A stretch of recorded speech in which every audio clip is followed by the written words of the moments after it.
ये है 9th class का चैप्टर 1 दो बैलों की कथा। ये मैंने PDF भी भेज दिया था, कई बच्चों के पास बुक भी है, लेकिन मुझे पता है उन बच्चों ने उसको रीड नहीं किया होगा क्योंकि चैप्टर बहुत लेंथी है। तो इसीलिए मैं इसको जल्दी जल्दी जितने पार्ट में हो सकता है समझा रही हूँ इसको जब तक, क्योंकि जब तक तुम लोग स्टोरी नहीं सुनोगे तब तक उसके क्वेश्चन के आंसर नहीं दे पाओगे। अगर एक बार स्टोरी सुन ली, इस वीडियो को आप सुन लो, यूट्यूब में डाला रहेगा, आप कभी भी अगर आपको लगे कि भाई इस चैप्टर में मेरे को क्वेश्चन आंसर भी नहीं आ रहे तो आप एक बार सुन लो, 2 बार सुन लो, है ना। इससे आपको ये याद ही होगा और आप इसके क्वेश्चन के आंसर आप खुद बना करके भी लिख सकते हो, है ना। इसीलिए मैं ये समझा रही हूँ, एक्सप्लेन कर रही हूँ, ताकि तुम लोगों के कानों में जाएगा तो तुम्हारे दिमाग में बैठ जाएगा, ठीक है। जानवरों में गधा सबसे ज़्यादा बुद्धिहीन समझा जाता है। बुद्धिहीन यानी जिसके बुद्धि नहीं होती बिल्कुल भी। जब हम किसी आदमी को परले दर्जे का बेवकूफ़ कहना चाहते हैं, यानी कि जब हम किसी व्यक्ति को सबसे बड़ा बेवकूफ़ कहना चाहते हैं कि भाई तू तो बेवकूफ़ है, तो अपन उसको क्या वर्ड डिस्क्राइब कर देते हैं, तू तो गधा है ना। गधा सचमुच बेवकूफ़ है या उसके सीधेपन, उसकी निरापद सहिष्णुता ने उसे ये पदवी दे रखी। यानी गधा सचमुच में बेवकूफ़ है, क्यों? क्योंकि वो बहुत ही सीधा है, एकदम से जो आप कुछ भी करो चुपचाप से सर नीचे कर करके अपने मतलब चुपचाप खड़ा रहेगा वो। इसका निश्चय नहीं किया जा सकता कि भाई वो किस लिए उसको बेवकूफ़ कहते हैं। गाय सींग मारती है, गाय मारती है सींग, कई गाय भोली भी होती है।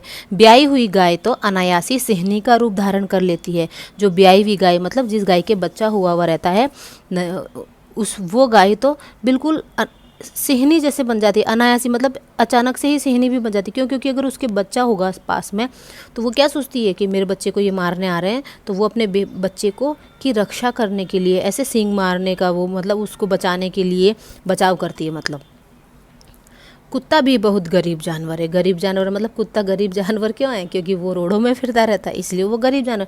लेकिन कभी कभी उसे भी क्रोध आ जाता है। अब कुत्ते को छेड़ो, कुत्ते से तुम लोगों को डर लगता है ना, क्योंकि वो क्या करेगा, काट जाएगा। किंतु गधे को कभी क्रोध करते नहीं देखा और ना ही सुना। गधे को ना कभी गुस्सा करते देखा, ना कभी मारते हुए देखा। वो चुपचाप बेचारा सीधा सा जानवर जैसे खड़ा रहता है। जितना चाहो गरीब को मारो, चाहे जैसी खराब सड़ी हुई घास सामने डाल दो, उसके चेहरे पर कभी असंतोष की छाया कभी भी नहीं दिखाई देगी। यानी उसको चाहे मार लो, चाहे उसको कैसा भी खाना दे दो, है ना, चाहे सूखी घास दो, उसके चेहरे के एक्सप्रेशन कभी चेंज नहीं होगा। वो उसके चेहरे के एक्सप्रेशन हमेशा सेम ही रहेंगे। तुमने देखा है क्या उसके चेहरे के एक्सप्रेशन? मैंने तो नहीं देखा, तुम लोग देखना, मुझे भी बताना कि कैसा है वो, उसके चेहरे के एक्सप्रेशन कैसे हैं। अब है वैशाख में चाहे एक आध बार कुलेल कर लेता हो। कुलेल मतलब जो वो नहीं करता वो ढेंचू ढेंचू वो उसका साउंड निकालता वो, पर हमने तो उसे कभी खुश होते हुए नहीं देखा। मैंने तो नहीं देखा, तुम लोगों ने देखा हो तो बताना। उसके चेहरे पर एक विषाद स्थायी रूप से छाया रहता है। यानी उसके चेहरे पर एक एकदम शांति, एकदम दुखी टाइप का नहीं। अब कभी उसको देखना, क्या पता दिखता है क्या दुखी वो। सुख दुख हानि लाभ किसी भी दशा में उसे बदलते, चाहे वो सुख हो चाहे दुख हो, चाहे उसको नुकसान हो, कुछ भी, उसका मुंह से वैसे सैड एक्सप्रेशन ही रहेगा। ऋषि मुनियों के जितने गुण हैं वे सभी उसमें पराकाष्ठा तक को पहुंच गए। यानी ना सिमिलैरिटी बताई गई है कि भाई वो इतना ऋषि मुनियों के जैसा है कि वो सहन शक्ति बोल सकते हैं, गुस्सा नहीं करना, शांत स्वभाव। पर आदमी तो उसे बेवकूफ़ कहता है क्योंकि शांत स्वभाव का रहता है, इसमें उसमें इतनी सहन शक्ति है, ठीक है।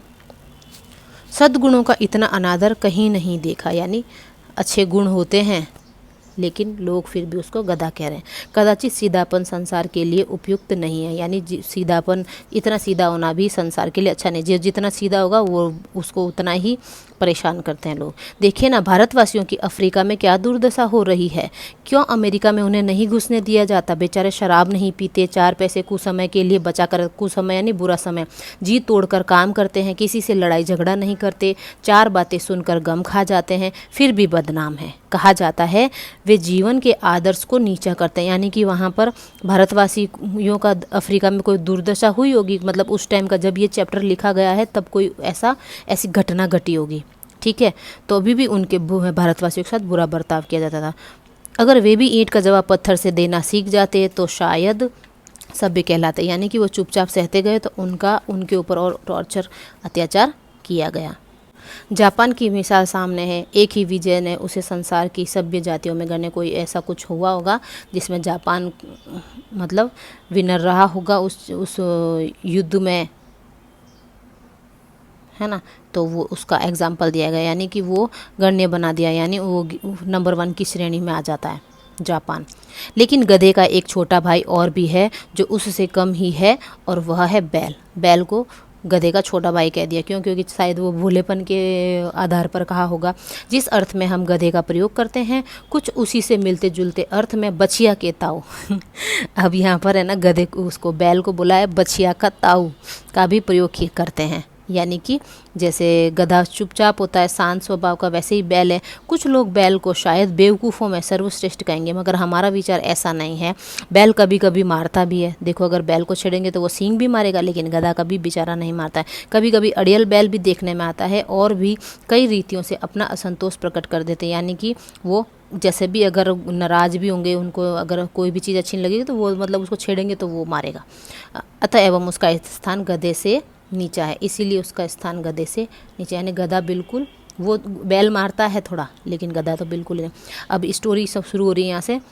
झूरीकाची के 2 बैलों के नाम थे, हीरा और मोती। झूरीकाची व्यक्ति का नाम है और हीरा और मोती बैलों का नाम है। ये कहानी आप लोगों ने छोटी क्लासेस में सुनी हुई है बेटा, है ना। तो छोटी क्लासेस में जो कहानियाँ थी तो वो शॉर्ट में बताई थी एकदम, और ये कहानी है पूरा जो भी उनके साथ घटना हुई वो पूरा का पूरा लॉन्ग स्टोरी है। तो पूरा का पूरा उनकी जो बातें हैं, उन्होंने जो किया, वो कहाँ से कहाँ गए, वो सारा का सारा इसमें मेंशन करके बताया गया है। दोनों पछाई जाति के थे। पछाई बैलों की जाति है, देखने में सुंदर, काम में चौकस, डील में ऊंचे। डील में ऊंचे मतलब हाइट में बड़े ऊंचे थे वो। बहुत दिनों साथ रहते रहते दोनों में भाईचारा हो गया। साथ रहे तो वो दोनों फ्रेंड बन गए, भाई से भाई जैसा हो गया। दोनों आमने सामने या आसपास बैठे हुए एक दूसरे से मूक भाषा में, मूक भाषा, मूक मतलब गूंगा, गूंगी भाषा में विचार विनिमय में बातें करते थे, एक दूसरे के एक्सप्रेशन ही समझ करके। एक दूसरे की मन की बात कैसे समझा जाता है हम नहीं कह सकते। अवश्य ही उनमें कोई ऐसी गुप्त शक्ति थी जिससे जीवों में श्रेष्ठता का दावा करने वाला मनुष्य वंचित है, यानी शायद उनमें ऐसी गुप्त शक्ति होगी जो वो एक दूसरे की बातें पहचान लेते हैं। वो जानवर होकर भी एक दूसरे की बातें समझ आते हैं, और हम मनुष्य होकर भी एक दूसरे की बातें चाहे बोल दो तो भी नहीं समझते हैं, ठीक है। दोनों एक दूसरे को चाट कर और सूंघकर अपना प्रेम प्रकट करते। कभी कभी दोनों सींग भी मिला लिया करते थे, विग्रह के नाते नहीं, केवल विनोद के भाव से, यानी कोई लड़ाई झगड़े से नहीं, सिर्फ एक विनोद मतलब एंजॉयमेंट, मतलब एक आनंद, खुशी, उत्साह के तौर पर, मतलब हंसी मजाक कह लो, आत्मीयता के भाव से। उनमें इतना अटैचमेंट था, अटैचमेंट था उनमें, ठीक है। जैसे दोनों में घनिष्ठता होते हुए भी धोल धप्पा होने लगे, यानी इतनी मतलब घनिष्ठता, मतलब गहरे मित्र हैं वो, और फिर भी थोड़ा वो झड़प ऐसे खेल रहे हैं। मतलब इसके बिना दोस्ती कुछ फुसफुसी, कुछ हल्की सी रहती है, जिस पर ज़्यादा विश्वास नहीं किया जा सकता। जिस वक्त ये दोनों बैल हल या गाड़ी में जोत दिए जाते और गर्दन हिला हिला कर चलते, उस वक्त एक की यही चेष्टा, यानी उस एक की यही चेष्टा, कोशिश रहती थी कि ज़्यादा से ज़्यादा बोझ मेरी ही गर्दन पर है। यानी वो दोनों फ्रेंड थे, वो दोनों सोचते थे कि एक सोचता था कि अब आजकल के दोस्त कैसे होते हैं, मैं क्यों करूँ, तू कर, है ना। लेकिन वो ऐसे फ्रेंड थे, जानवरों के भी दूसरे का भार भी खुद के ऊपर लेना चाहते थे। दिन भर के बाद दोपहर और या संध्या में, दिन में और संध्या में दोनों खुलते थे, एक दूसरे को चाट चूट कर अपनी थकान मिटा लिया करते थे। नांद में खली भूसा, ये खाने की वो है, खली और भूसा जाने पर दोनों साथ उड़ते थे। नांद में मुँह भी साथ डालते थे, साथ ही बैठते थे। एक मुँह हटा लेता था तो दूसरा भी हटा लेता था, दूसरा खाना नहीं खाता था। तुम लोग भी करते हैं ना, मैडम मैं टिफ़िन नहीं खा रही है या नहीं खा रहा तो मैं भी नहीं खा रहा हूँ, वैसे ही। संयोग की बात क्या है, जूरी ने एक बार गोई को ससुराल भेज दिया। गोई मतलब बैलों की जोड़ी। बैलों को क्या मालूम था कि वो क्यों भेजे जा रहे हैं, उनको नहीं पता। उन्होंने क्या सोचा, समझे, मालिक ने हमें भेज दिया। अपना यों बेचा जाना उनको बिल्कुल भी अच्छा नहीं लगा। उन्होंने तो सिर्फ उस कौन जाने पर जूरी के साले गया को घर तक गोई ले जाने में दांतों पसीना आ गया। यानी कि वो उसका साला, रिलेशन है ये, साला उसके पत्नी का भाई, गया नाम था उसका, तो वो है ना अपने घर ले गया बैलों को, ठीक है। इस जो जूरी है उसने बैलों की जोड़ी को अपनी पत्नी के घर भेजा, यानी पत्नी के मायके भेजा, यानी खुद के ससुराल में, ठीक है। लेकिन बैलों ने क्या सोचा कि इसने हमको बेच दिया। तो जब है ना वो ले गया ना, गया उसका साला ले गया ना उसको घर तक, तो उसके पसीने छूट गए, वो बैल चले नहीं। पीछे से हाँकता तो दोनों दाएं बाएं भाग जाए, पगहिया पकड़ कर आगे से खींचता तो दोनों पीछे, मतलब हिलाओ तो हिले नहीं, मारता तो दोनों सींग नीचे करके हुंकारते थे। अगर ईश्वर ने इन्हें वाणी दी होती, मतलब अब लेखक क्या बोल रहा है, अगर ईश्वर ने इन्हें जबान दी होती तो वो सबसे पहले झूरी को पूछते कि हम गरीबों को क्यों निकाल रहे हो, हमने तो तुम्हारी सेवा करने में कोई कसर नहीं उठा रखी है, यानी हमारी सेवा में कोई कमी रही क्या? अगर इतनी मेहनत से काम नहीं चल रहा था तो हमें और काम में ले लेते, हमें तो तुम्हारी चाकरी में मर जाना को बोलता। चाकरी मतलब नौकरी, चाकरी मतलब सेवा में, ठीक है। हमने कभी दाने चारे की शिकायत नहीं की, तुमने जो खिलाया वह सिर झुकाकर खा लिया, फिर तुमने हमें इस जालिम के हाथ क्यों भेज दिया। मतलब लेखक कह रहा है कि अगर उन दोनों जो बेजुबान जानवर हैं उनमें अगर आवाज़ होती तो वो झूरी से ही ये क्वेश्चन करते, क्यों? क्योंकि वो झूरी से बहुत प्यार करते थे, उनका मालिक था वो। संध्या समय दोनों बैल अपने नए स्थान पर पहुंचे। दिन भर भूखे, शाम को पहुंच गए। दिन भर भूखे थे, लेकिन जब नांद में लगाए गए, नांद मतलब वो जो खाने का होता है ना, जब चारा डालते हैं वो उसको बोलते हैं, तो एक ने भी मुंह नहीं डाला उसमें। दिल भारी हो रहा था, जिसे उन्होंने अपना घर समझा था वह आज उनसे छूट गया था। यह नया घर, नया गांव, नए आदमी उन्हें बेगानों से लगते थे, अजनबी से लगते थे, ठीक है। दोनों ने अपनी मूक भाषा में, वही वो गूंगी भाषा में, एकदम से समझने वाली भाषा, वही अपने आप मन में समझ जाते थे वो, मैं सलाह की। एक दूसरे की कनखियों से देखा, एक दूसरे को कनखियों से देखा, कनखियाँ तिरछी नज़रों से लेट गए। जब गांव में सोता पड़ गया, यानी सब सो गए, तो दोनों ने जोर मारकर पगहे तुड़ा दिए। वो रस्सी होती मोटी सी, वो तुड़ा दिए, घर की तरफ चले गए। पगहे बहुत मजबूत थे, अनुमान ना हो सकता था कि कोई बैल उन्हें, मतलब कोई सोच ही नहीं सकता था कि कोई उन रस्सियों को तोड़ भी सकता है। पर इन दोनों में इस समय दुनी शक्ति आ गई थी, यानी दुगनी शक्ति आ गई थी। एक एक झटके में रस्सियाँ टूट गई। झूरी प्रातःकाल सोकर उठा तो देखा कि दोनों बैल चरनी पर खड़े थे। उनका कोई वो बाड़ा होगा ना, वहाँ पर दोनों की गर्दनों में आधा आधा गराव लटक रहा था। जो टूटी हुई रस्सी थी वो लटक रही थी, घुटने तक पाँव कीचड़ से भरे हैं, और दोनों की आंखों में विद्रोह में स्नेह झलक रहा था। एक नाराजगी झलक रही थी और स्नेह भी था कि भाई मैं, हमारे मालिक के एक नाराज हो जाते ना कि भाई तुमने हमको क्यों भेजा। झूरी बैलों को देखकर स्नेह से गदगद हो गया, दौड़कर उन्हें गले लगा लिया। प्रेमालिंगन और चुंबन का वह दृश्य बड़ा ही रोमांचक था, यानी प्रेमालिंगन और चुंबन, यानी उनको गले हग करके और चुम्बन दिया, चूमा उनका माथा प्यार से। घर और गांव के लड़के जमा हो गए और तालियां बजा बजा कर उनका स्वागत, मतलब सभी ने ये घटना देखी, ये दृश्य देखा और वो सब खुश हो गए। उन्होंने गांव के इतिहास में यह घटना अभूतपूर्व न होने पर भी महत्वपूर्ण, मतलब पहले कभी नहीं हुई थी ये घटना, बहुत इंपॉर्टेंट थी। बाल सभा ने निश्चय किया, बच्चों ने निश्चय किया, दोनों वीर पशुओं को अभिनंदन पत्र देना चाहिए। मतलब एक होता है ना एप्रिसिएशन, जैसे तुम लोगों को कोई कॉम्पिटिशन में पार्ट लेते हो, फर्स्ट सेकंड आते हो, तुम लोगों को सर्टिफिकेट दिए जाते हैं, तो जैसे इनको भी कुछ इनाम दिया जाना चाहिए। कोई अपने घर से रोटियां लाया, कोई गुड़ लाया, कोई चौकर लाया, कोई भूसी लाया। एक बालक ने कहा ऐसे बैल किसी के पास न होंगे। दूसरे ने उसका समर्थन किया, उसकी बात का साथ दिया। इतनी दूर से दोनों अकेले चले आए। तीसरा बोला बैल नहीं है, वे उस जन्म के आदमी हैं। मतलब सब बच्चे आपस में बातें कर, इसका प्रतिवाद करने का किसी को साथ नहीं, मतलब इसका जवाब किसी के पास नहीं था। वो आपस में बातें कर रहे थे बच्चे। झूरी की स्त्री ने बैलों को द्वार पर देखा, द्वार मतलब दरवाजे पर, तो जल उठी, बोली कैसे नमक हराम है, एक दिन वहाँ काम न किया, भाग खड़े हुए हैं। उसने तो अपने देखो पीहर भेजा था, तो वो तो चाहेगी ना कि मेरे भाई के काम करे खेतों में, ये दोनों के दोनों, तो वो जल भुन गई कि भाई वापस आ गए।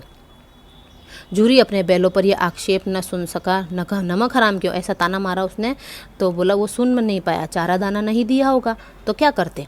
स्त्री ने रौब के साथ कहा बस तुम ही तो बैलों को खिलाना जानते हो, और तो सभी पानी पिला पिला कर रखते, मतलब वो चिढ़ रही है। झूरी ने चिढ़ाया चारा मिलता तो क्यों भागते। स्त्री चिड़ी, भागे इसलिए कि वे लोग तुम जैसे बुद्धुओं की तरह बैलों को सहलाते नहीं हैं, खिलाते हैं तो रगड़ रगड़ कर जोतते भी हैं, मतलब हल काम करवाते हैं, हल लगवाते हैं। ये दोनों ठहरे कामचोर, भाग निकले। अब देखूँ कहाँ से खली और चोकर मिलता है, सूखे भूसे के सिवा कुछ नहीं दूंगी, चाहे खाए मरे। मतलब वो बता रही है, अपना गुस्सा दिखा रही है उसको। वही हुआ, मजदूर को कड़ी ताकीद दी गई, यानी कि इंस्ट्रक्शन दिए। मजदूर जो होता है ना गाय को चरा, उसको इंस्ट्रक्शन दिए कि बैलों को खाली सूखा भूसा दिया जाए। बैलों ने नांद में मुंह डाला तो फीका फीका, ना कोई चिकनाहट, ना कोई खली थी, ना कोई वो चोकर था कुछ था, ना कोई रस था, क्या खाएं। आशा भरी आंखों से द्वार की तरफ ताकने लगे कि शायद जूरी आए, दरवाजे में देख रहे हैं कि शायद वो आके डालेगा।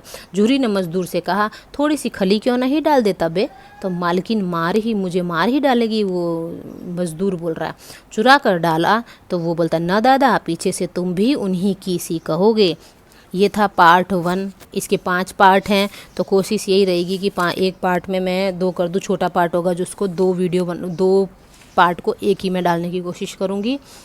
और ये थोड़ा पार्ट बड़ा था, इसीलिए इसका एक ही वीडियो बनेगा। नेक्स्ट जो पैराग्राफ है, वो नेक्स्ट पार्ट है जो, वो मैं अगले वीडियो में बताऊँगी। इसको ध्यान से सुनना बेटा, स्टोरी को।